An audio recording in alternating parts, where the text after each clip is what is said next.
Suswawa man. Tulog ka na doon. Oh. Tulog ka na doon. Yan, oh. May benda yan. Hindi ka na, mahiga ka na. Tinanggal niya yung ano, medyas. Tinatanggal na medyas. Mahigpit kasi yung ano, mahigpit yung benda. Yan. Nasasakta. Mahiga ka na kasi, huwag ka na palakad-lakad. Masakit yan. Ha?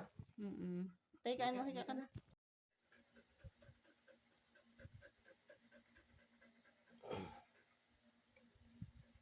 Mahigpit naman.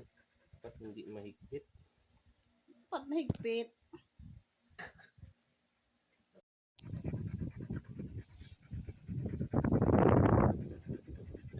Taas mo. Wait lang.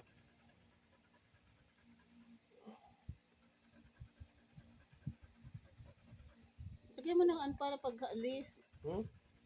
Yan. Hindi na maalis na. Dumudugo. Hindi maalis yan. Paano yan nakahigpit yan? Oh. Ito yan, ano yan? Yung bang betadine sinintro mo doon sa may sugat? Yun ang ano ko, tinry ko isintrohin. Hindi naman magalaw siya eh. Ba't mo niliguan yan? May injured si Olap sa kanyang talampakan. Lagyan namin ng gauze at saka linagyan na medyas para ano,